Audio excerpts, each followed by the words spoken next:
So let's get started with the P&L in our session. First, I want to talk a little bit about accounting because I had some questions also from consultants. So what are the general accounting basics? So we address that first. First, a little bit of accounting, then the data and the tables, which one we need. And then we hop over to the data model. Then, of course, the standard, the native matrix fields we're going to use for this P&L. And the main part will be DAX, how to build this and how to get over some hurdles, some struggles, some problems we have to deal with. So we start with a little bit accounting for the non-financials, for the consultants, the Power BI consultants. Why we have the -1 problem, why is revenue -1 and why is grouping of accountants necessary? Well, finance people think in these two parts, a balance sheet and a P&L. Well, the balance sheets have a debit credit, the P&L has a debit and credit, and every transactions will reflect in two rows and will end up in this one of these two parts. Well, the positive are the assets, just all the accounts for assets and stuff are on the debit side, and if you have equity or liabilities, then they are on the credit side. And this is a moment in time, and the P&L is over a period of times, and you have costs and revenues. And costs are positive and revenue are negative. If you have some profit at the end, then it will higher your equity. And on the right side, you see I have made it a little bit different, and you see like transactions entries. So all the entries are in one table, or if it are an equity or an assets or a liability, and it equals 0. So if you retrieve all the transactions from a period, it has to be 0 at the bottom. So you can check yourself. And in most bookkeeping systems, and it's also a financial thing, the accounts from 0 till 4 are always the balance sheet. And from 4 till 9, that are the P&L. So you already have something to consider. If we then hop over to systems, in the system and in the bookkeeping system, you have the journals. So you have different kinds of transaction types. So you have a bank, and if you purchase something or you have sales, and all those entries, all those transactions will lead to rows in one big table, and that table called the general ledger. So that's the one we want to have for Power BI. You have all the details in one big table. But if you have one big table with all the transactions, we also want to aggregate it. So we want to roll it up to a P&L and a balance sheet. So we need a chart of accounts, and in the chart of accounts we are make a definition on which level it belongs on to which account. In other words, in the chart of accounts we are having the hierarchy where we categorize each level of accounts. So it will be rolled up to the P&L and the balance sheet in the end. And it's a flat table. But we also want to have a financial statement look good, and we have subtotals and stuff like that.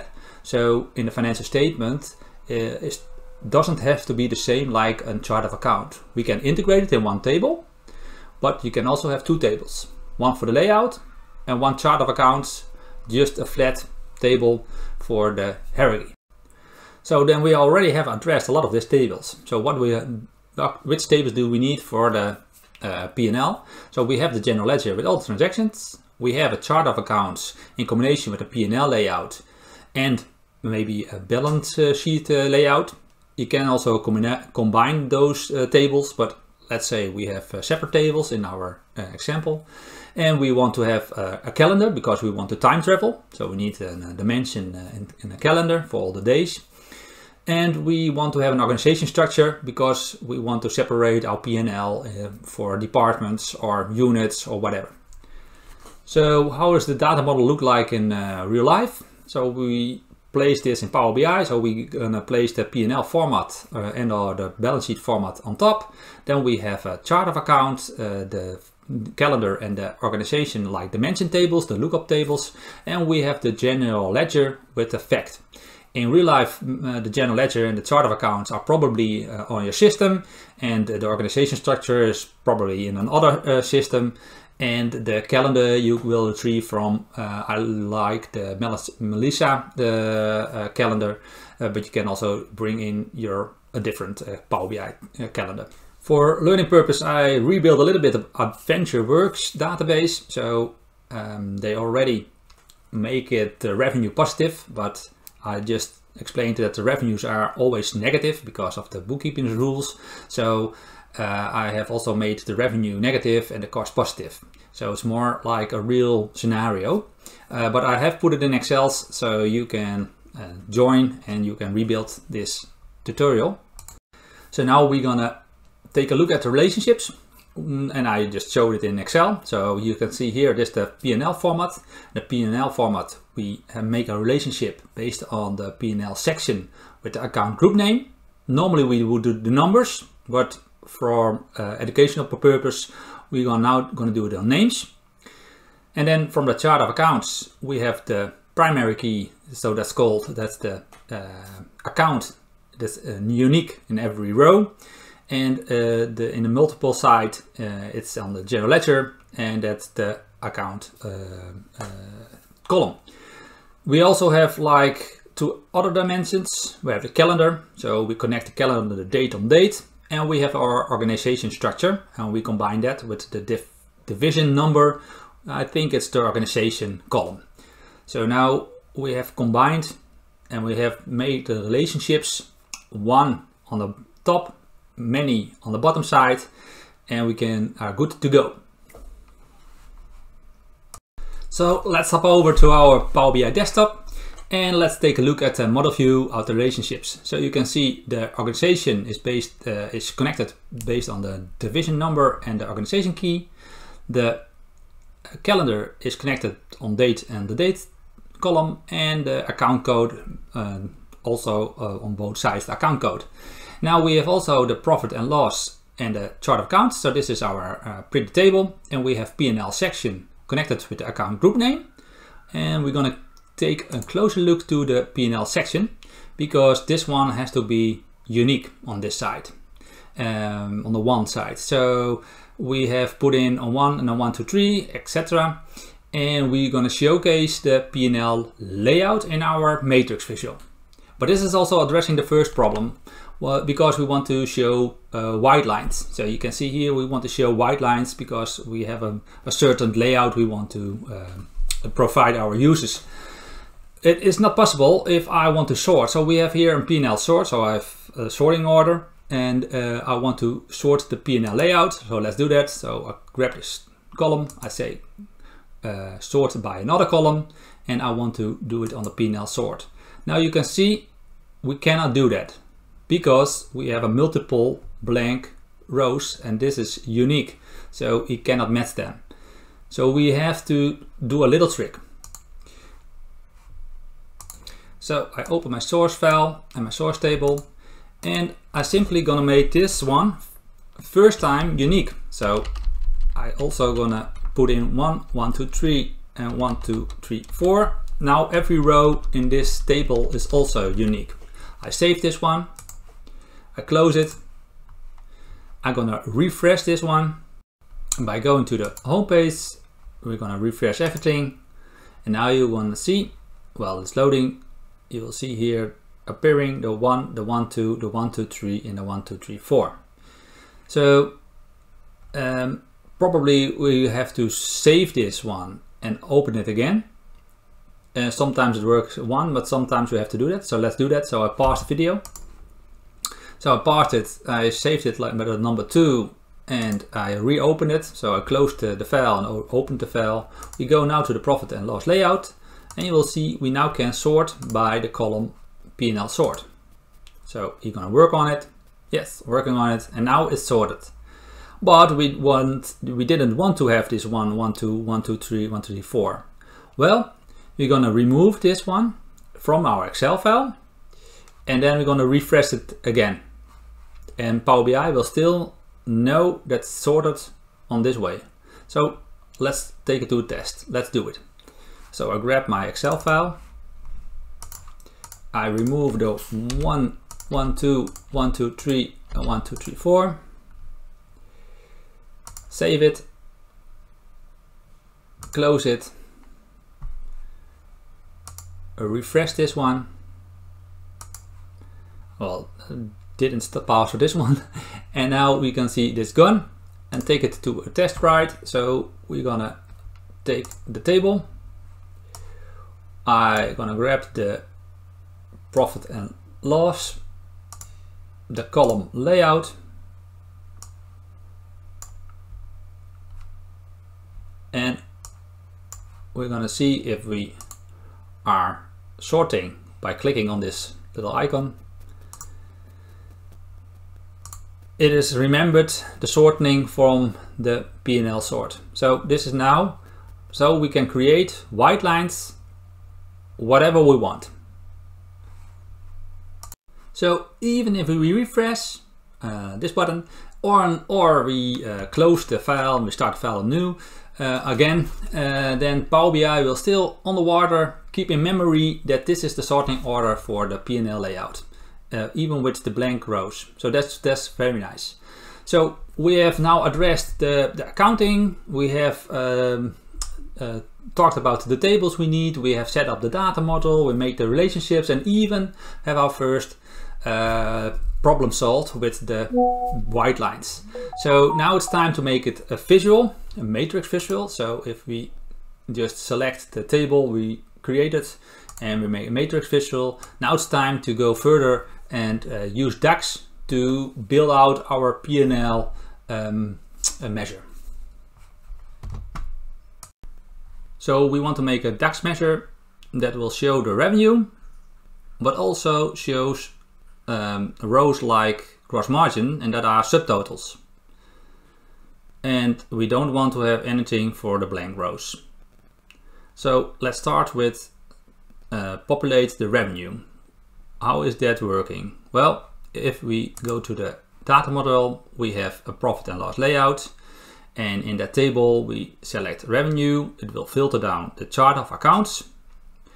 And in the chart of accounts, on this table, you will see here, there is an account group name, revenue, and then these are the associated account codes. And based on our model, the account code will filter all the general ledger accounts and amounts. So if we now make a sum on amount, then we can grab our revenue. But in the same table, you saw that there is no way we can get the subtotal gross margin, because in the lowest level on the general ledger, there is no transaction made on gross margin. So that has to be like a formula. Okay, let's make first the simple measure, the amount.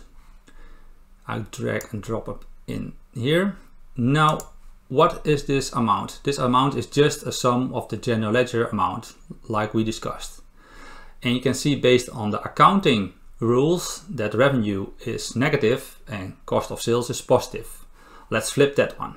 That's simple. We just add a multiply by -1 and we put this one in the matrix. Now you can see, okay, we have positive revenue and negative cost of sales. Later on, we're gonna specify every row what we want to see, but for now it's fine. It's more sense, make more sense. What has also happened is, like the pivot I told you earlier, you can see the subtotals are gone and the white spaces are gone because there are no amounts booked on related posts in the chart of accounts or in the profit layout table. How can we show the blanks and the subtotals? We go to the P&L layout and we say show items with no data. Now we have our original layout back. The next thing we have to do is, okay, but if we don't have any accounts, how can we calculate then gross margin? There are two things we have to do. First, we have to specify and let Power BI know that he is on this row in the P&L layout. So how can we identify that we are in the gross margin, and then he had to calculate something. But if he's on the cost of sales row, then he has to show the normal measure. Well, that's what we're going to do. And the second thing is, how can we calculate it? Because if we filter it, there is no way to filter gross margin. So we have to manipulate the filter context. First, we're going to select the gross margin. That we do with an explanation. And this explanation, you can now see how we can retrieve on which row we are by just having a selected value. So we made a var. If you don't know what a var is, this is an intermediate video. I explained it in beginner's video, but for now a var is just a variable. So you can make parts, you can make a measure of parts of a measure in a measure and reuse them in the same measure. So we have a part of the measure we call a variable called selected header. So we know on which header row we are, and it's just using the DAX formula selected value. So based on the profit and loss layout P&L section, we now know on which row we are. So you can see, okay, Power BI knows now we are on the gross margin row. Yeah. And secondly, we want to make a calculation now to show revenue and cost of sales. Let's grab that one. So I've made another measure with only, I have to go to this one, so excuse me. We have another measure, gross margin, and we say, okay, we have a calculate, just a normal calculate formula with amount actuals. That's the measure we already made here. But we say, okay, I want to remove the filter on profit and loss layout. So that's one thing we do. We remove all the filters, and then we're going to replace the filters because we know we want to see the revenue and cost of sales. So we say, okay, if we have removed these filters, then it's profit and loss P&L section select revenue, and this is an OR sign, or profit and loss section cost of sales. Why not N? Because N is never being applicable. One row in our accounts is always be one account number. So if you want to add two things, you have to say, okay, it's this or this, because then we can, Power BI knows, oh, there are two things we have to append, something like that, and then we know these two together are the 70. Because we removed all filters, it shows on every row the same amount. And now we can combine those two. Dus now we can know if we know on which row we are, the gross margin, then show me this one, and otherwise show me something else. So we call that combination the profit and loss subtotals one. So we see the variable from explain select measure. So this is the part where we decide we let Power BI know on which row we are. We have our variable for gross margin, and then we also have the amounts actuals. I just call a variable for actuals. Then I want to make another variable just to return the result. You can also put this part after the return and just replace this one with this, but for now we say we have a result, and that's a switch true statement. So we say if, for the switch, if the header select is gross margin, then I want to see the gross margin variable result. otherwise, we want to see the actuals, just the amount actuals. And this is just returning the result. So let's do that. And now we are seeing we have 103 million revenue, 30,000 costs. So now it's returning only here the 70, and on the other pieces it's returning the normal measure actuals amount actuals. So now we have one subtotal, the gross margin, but we want to have another, or 2 or 3, whatever you want, but at least we want to have the operating profit, and also we want to make a net income. So it's the same principle. We have the variable for the gross margin. For the operating profit, we do the same. We remove all the filters from the profit and loss layout table, and then we create our own filter. So we say it's revenue plus cost of sales plus operating expenses, and we do it with an OR statement, so I explained earlier.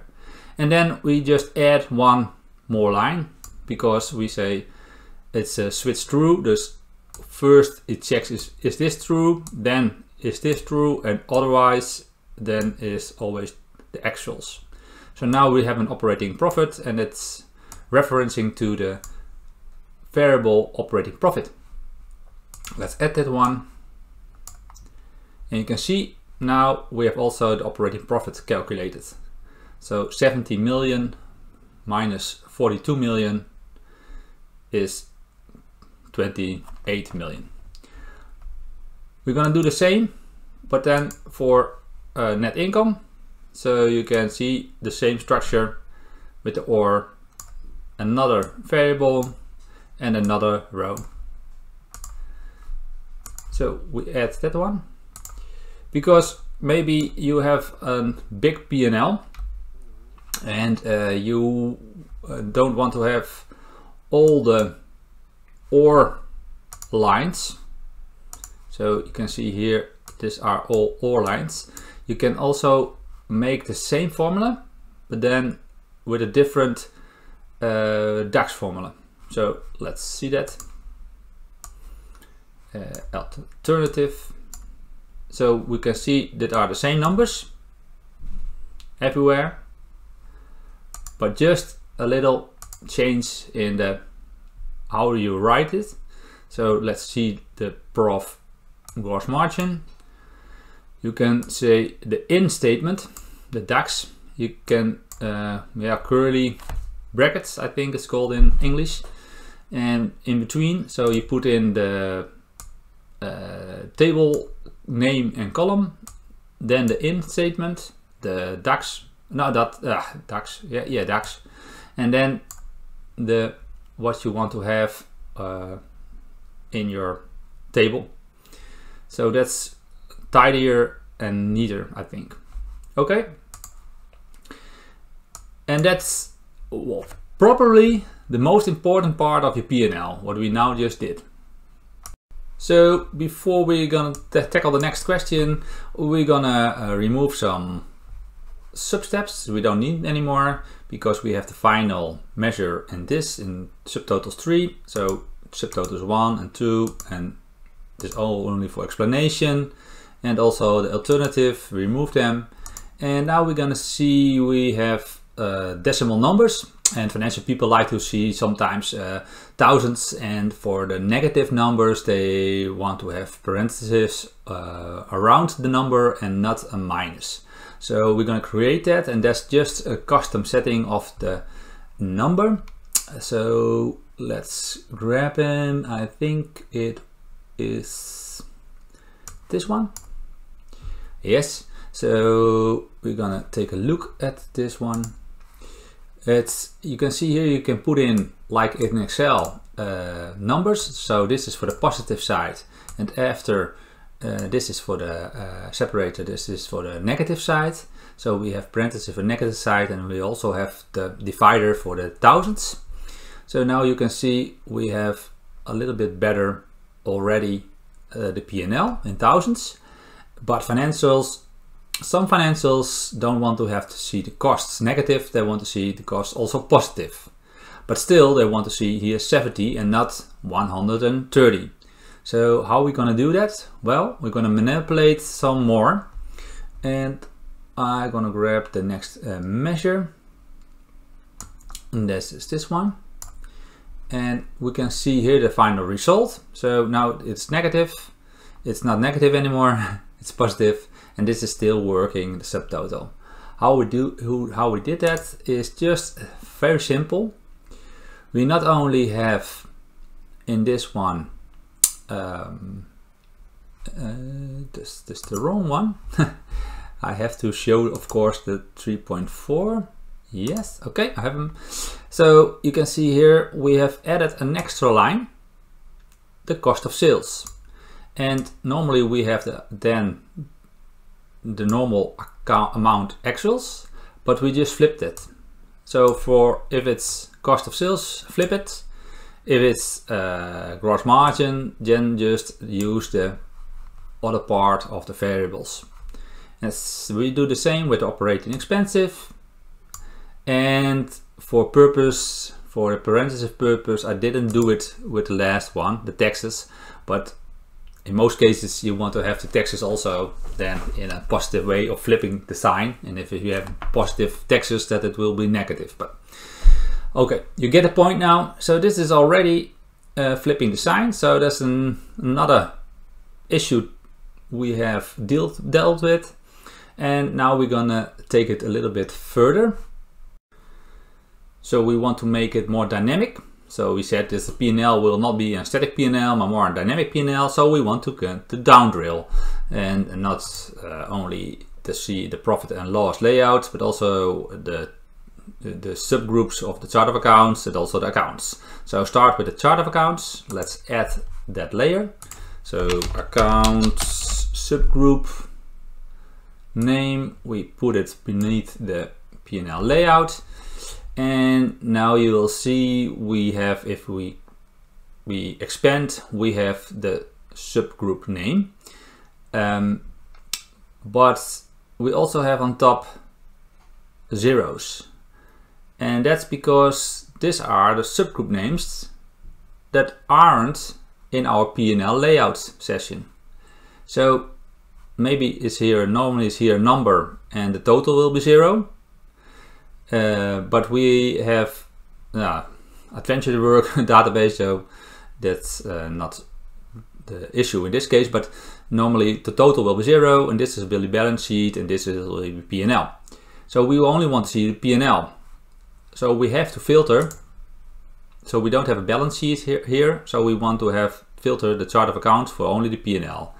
That we're gonna do with this one, the VS type name. So if we see all the accounts, then we can see we have balance sheets and then we have profit and loss. So filter that just in the filter pane. Let's do it on total on the page. You can do it on the visual. Well, it's depending what you all want to show on the page, but in this case we only have a P&L, so now we have the zeros gone. The next problem we have is we now see the lower level of revenue, but if we do gross margin, we see also the lower level of revenue and cost of sales, because that was what we explicitly told Power BI to show that number. Well, we don't want to show on this level the details. So first we add a column to our profit and loss layout for that solution. We just tell Power BI that I want to have a 0. I don't want to have a detail, and if it is 1, we want to see the details. So that's 1. And then we're gonna make a measure with it. So let's change this and add the measure. I call this the suppress solution for the details. So I add a measure, and you can see now that the gross margin is blank and cost of sales and revenue has lower level number. How did we do that? Well, let's take a closer look at the extra lines in our measure. We have 2 extra lines on top, another detail variable for a detail code. So if we are in the profit and loss layout table detail, what's the selected value? Is the 1 or 0?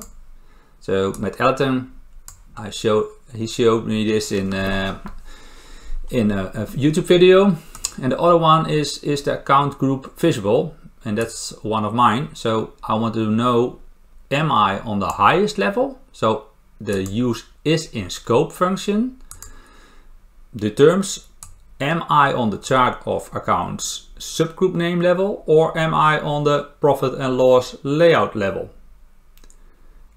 Are both true, then I don't want to see anything. So if it's is in scope, yes for this one, and I don't want to see the details, then I want to see blank.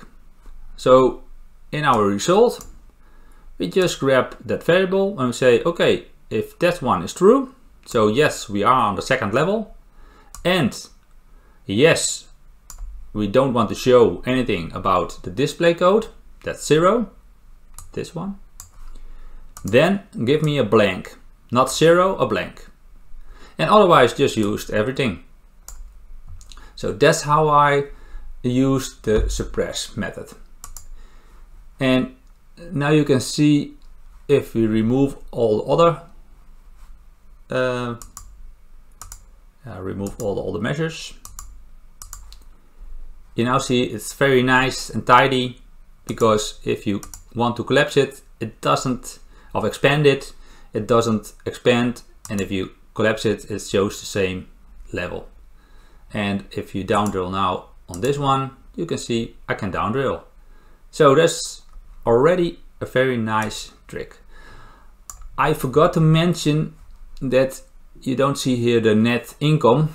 That's also in our table, net income, but I already filtered it in our filter pane, is not net income.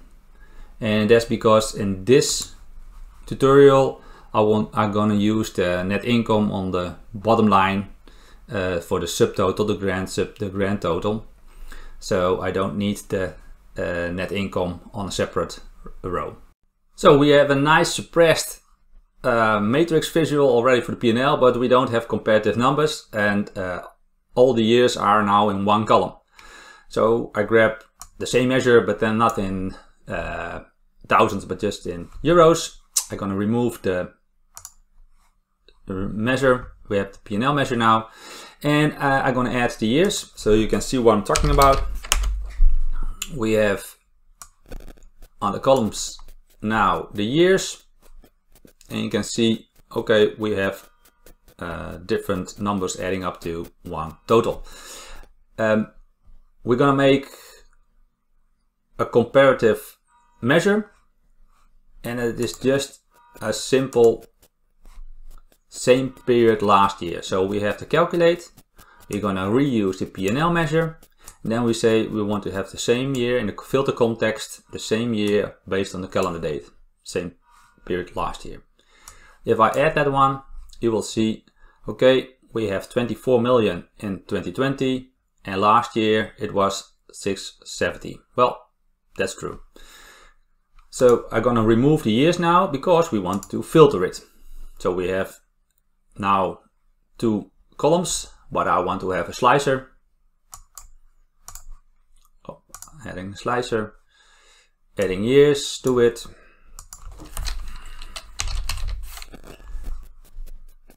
And you can even add year and month, of month and year. And we make it a drop down. It's now a vertical list. Make a drop down, and you can see, okay, we have now years. So if we now select 2024, it will give us the same numbers for last and this year. We're gonna rename this one.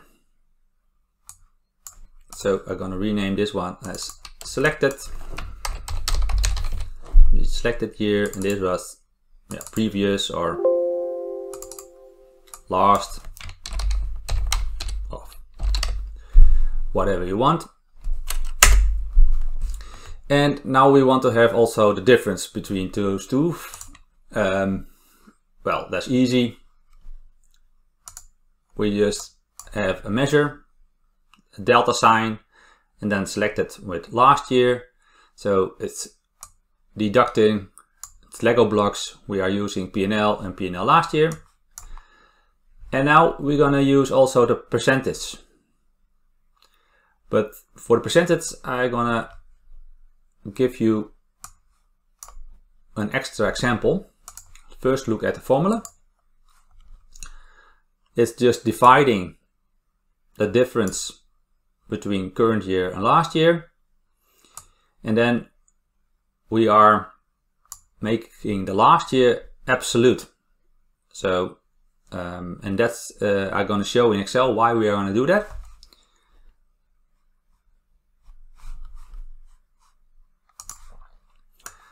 So in this Excel file, you can see, okay, we have like sample for revenue for last year and current year.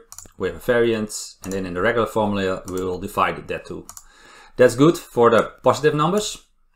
So if we have like this one, that is actually, we are reducing with 200%. But if we go from negative to positive, well, we have we go up with 78, but in the regular it's going down. So because the how do you call that in the English? So we have to flip it. And if we use this is the same formula absolute like in Power BI with an Excel, if we look at the absolute formula, it's working great again. Yes, so that's a little bit of a side trap, but for financial people, use that one. So now we can select a year or even a month, and you will see you get the same period from last year. And that's already great, Frank, but yeah, I want to see a P&L for every department. Well, that is possible, because in our general ledger, in the P&L, you book every account in your P&L. Transactions you allocate to an organization. So we can use this relationship and use division number. So because of that, we go back and we grab the stack bar chart. So we add one here, and then we're gonna add the division on the vertical line, division,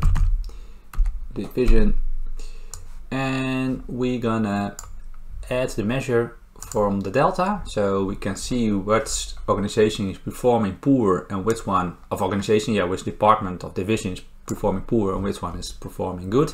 So we now see, okay, France is performing, he has like 793 from the delta, just from the 1.6 million, and these are the things, the regions, divisions we have to look into account. You can change the names, of course. We can add the numbers into this. What's nice and why I'm showing this, because now we have France. If we click on France, we have the P&L of France. So we have a nice interactive way to slice and dice the P&L by organization parts. Well, that's very nice. I think so. For this purpose, I'm gonna rename this one to net income. I already renamed this one also to net income, and you can show numbers into this bar, and we gonna make it a little bit smaller. So back from the pause, I have the net income title changed. I have added some numbers, make it a little bit smaller, and this one, just because you always are searching for where can I change the total, Well, it's on the row subtotals, and then you can add, or you can change the totals name in for the subtotal label in net income. Okay, and then what happening if I press revenue? The interaction is both sides, so it's not only from division to this part, but also from the P&L to the division. I don't like this for this purpose for this tutorial, so I go to format, I go to edit interactions. You can switch to at least the filtering instead of the part of the total, but I want to just turn it off. So now if I press something, this is not filtering. If I filter this one, the P&L is filtered. So now I'm thinking, whew, job done, client is satisfied, so let's go home. But no, the client is saying, I just also want to have something for the months, because if I select 1 month, it's fine. But if I want to see year to date, I have select multiple months, and I don't want to do that. Oh, okay, so now we have to add some measures. So first, let's duplicate this page. Move to the front and rename it. So we have to again add some measures. I'm gonna remove this one, that's why I'm duplicating it. And these measures are working fine for the months. So we're gonna copy this measures, or reuse this measures, not copying them really, because it's like Lego. We're gonna make 4 measures for year to date. So I already did that for sake of the, so this is the P&L year to date. We also have last year to date. We have the variance, and we have a variance percentage. So if we select now February, you can see here this is from the month, and this is from the both January and February. So now it's the same, and now you see this is just only for this month. Okay, we have now all these 8 measures, but I want to choose, so I don't want to see 8 measures in my, I want to just say it's month of year. So we make a table first by entering data. I already did it, so I call this selection, and I have 2 columns, and then we populate it. So let's go to this table. So we call it selection, and I've populated this table with 1 and a 2. 1 is month and 2 is year to month, the selection. And this table, it's not connected, no relations. We're going to use this for a button. So we're going to make a slicer, and in the slicer we're going to add the selection name, and we're going to make this one in a tile. So we go to selection settings, options, slicer settings, tile, and want to make it more like this. Remove the title. Sorry, I just want to remove it. It's not on. Okay, the header. But we can press this now, but it's not changing anything. Also, I suggest to make it selection option single select. So only one of the 2. So we now have to connect these 8 measures to this button. First, I want to know when I press month and when I press year to month. That I want to do in a measure called selection code. So I just added to this matrix, and I'm going to show what's inside. It's just saying, okay, selection code, the max of the selection table, and then the number column. So if I press month, it's a 1. If I press year to month, it's a 2. So now we have a slicer. We have something that works, but it's not connected to the meshes. So we have to make like 4 meshes, and the measures in between we'll use the 1 or the 2. So let's do that. I have a measure called selection. So it's also 4 measures. The P&L selection, the last year P&L selection, the variance and the percentage. And we're going to see how that is working. Well, basically we have made a switch, kind of if function. If we press 1, return the P&L measure. If we press 2, return the P&L year to date. So, okay, so we reuse the selection code measure because that one is knowing if I press a 1 or a 2, and we build 4 measures that's returning P&L year to date, but the same for last year, variance and the percentages. Let's remove all the measures except the last 4. So let's clean this a little bit up. And now we have our month or our year to month. So now if we go to March, well, we have the month March, but we can also change it into year to month March. So we're going to combine this one with our already built-in slicer and dicer for our divisions for the P&L. So that's great. Well, job done. Yeah, but Frank, you told us it's dynamical, so we want to down drill and drill through. Okay, so I also want to have the level of accounts. Okay, yeah, well, that's simple. Let's add account. So our account chart of accounts table, we add the account, and rel in the matrix, of course, our accounts. And if we now take a look at the account, we see the number and name, and we have a figure, a number here in the matrix for this year and also for the month. Okay, Frank, but how about we can see the details? Well, okay, that's possible. So we're gonna make another a drill through page. So I call to this, let's call this one selected period details. We're just gonna add a few things to this table.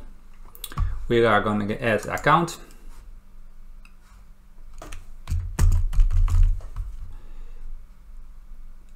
Just a simple table. Account from the general ledger. I want to have the date, the transaction description, and I want also see the numbers. So okay, we're adding the P&L selection, and now we already, it's look like a table, but it's not interactive, it's not connected with our page. So move it to the front. So how gonna make this connecting with this page? Well, simply by adding, on the right you see the drill through option. We're gonna add the P&L selection. So you can choose to add P&L selection and P&L last year, but just keep it simple. Now on the left side, on the top, there is a back button appearing. So you know now this is a P&L drill through page. And because of the measure, we added to the page the P&L selection. If we have a P&L selection selected, you can down drill and see the details. So now we go on the right. I say, give me the selected period details. And well, voila, there are the bookings from that month or year or whatever we selected.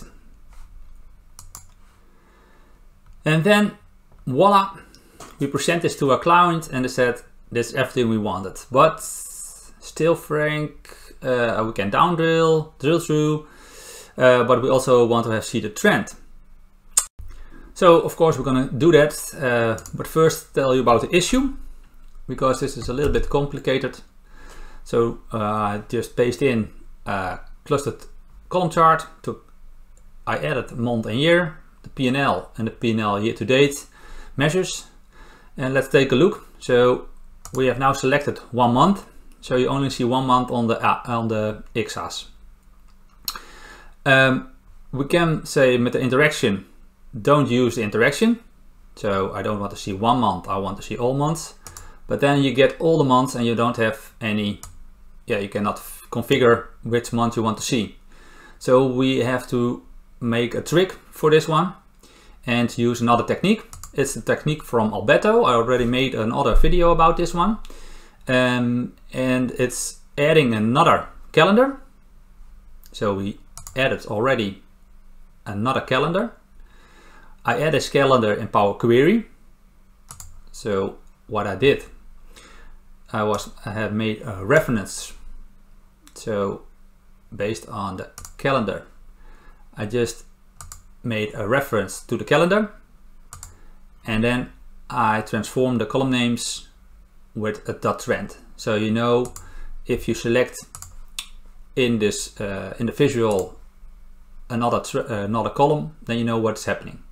So first turn on this one again, and now we're gonna add the calendar trend table, the month and year.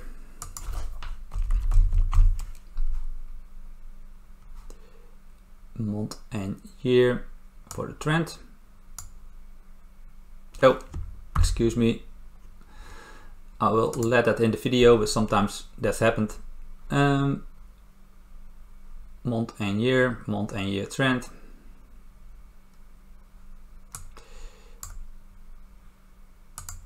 But now you have the same number because the measure is not connected. So we're gonna make a special measure. So basically we have made an inactive relationship based on the date with a one-to-many relationship.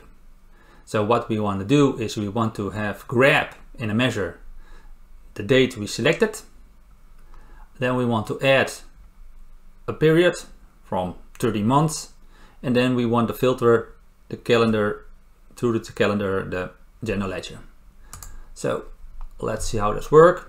We have made a new measure. We're gonna remove the P&L and the year to date. I open the trend measures. I add a measure, and voila, you see all from March 13 periods. And what the measure is built up is, well, first we have a reference that we grab the max date of the calendar. So in this our case, that's March, because we selected March. Then we say, okay, I want to have a previous date, so a period. So I use the DAX of Alberto of Ferrari uses the DAX dates in period. And then I say from the date trend, use our reference date. We already had that as the max date, the last day of March, and then go back for 30 months. Okay, then we have a 30-month period. For the result, we say use the P&L measure, remove the calendar. So now you don't have any filters on the calendar anymore. And then, but keep the previous dates filter we just made for 30 months and use the relationship calendar date with the calendar trend date. So now we are making in the calendar trend table, we're making a period, and we use that one to filter the general ledger. and you can see now we have 30 months. So that's what Alberto was doing, and that's nice. So if we change it to April, you see 30 months of April. That's already fine, but I also want to see last year. So I made a little bit of a tweak for the selected year. And for the last year, I removed the 30 months. And also now you see I have a measure for the selected year and for the previous year. Because we have the years on the bottom, it's in a trend. But I want to see it besides each other. So I'm going to remove and I'm going to replace the month year by only the month. So I go over month short from the trend, of course, and I remove that. So now you can see we have a beautiful 12 month. So this is always staying the same, a 12 month trend from last year, and we have from this year the first months we selected. So if we now select June, you will see June till this year and the whole year from last year. How does that work in the formula? Well, let's take a look. We use the same parts from the 30 month, only we added the beginning of the year. So I use now the reference, the month count, and the month count is the date difference between the reference date, the max date, and the beginning of the year. So the beginning of the year, that's just simple, also a variable. I say date, the maximum year we selected, and the max year is the year. So I build a variable of the year from the reference date. So I grabbed the year from the reference date. Then I say, okay, and make it the max and make it the begin. And I use that one to just make it like components to use them in the date period. So for this case, I use the beginning of the year and the max year, the reference date year. And then I count the months, and that's what I want to see. So that's what we use in this formula. So we still use the previous dates, but the previous dates we manipulated a little bit. And the same, I did it for last year. So we go back in 1 year extra for the months. And for the end year date, I use the year max and then just the end of the year. And now you have a beautiful line that's always populated. So just to be complete and show you the difference between the 30 months and this comparison between this year and last year, or the year you select, the selected year and the previous year. Let's add the other measure. Let's add this measure, remove the other two. Also we need the different month and year trend. Oh, your month and year trend. And now you can see the difference. This is starting with the last month, April, and going to April. You can also build 12 months or 6 months, whatever you want. And you can change the month, and this is working, and also this is working. So if I went too fast in this tutorial, then you can buy also my P&L course. So that's basically 4 hours. It's more beginner. I have more explanation or details, and also more side steps. You can go in the comments below and order the course. Maybe I'm gonna make some extra video to make this more pretty, because yeah, of course, the media person can add themselves a KPI on top, etc. But maybe if you like, I'm gonna make another video about this. Don't forget to subscribe, because if you subscribe, that means I can make more videos. And don't forget your friends to tell about this channel. Bye, have a nice day.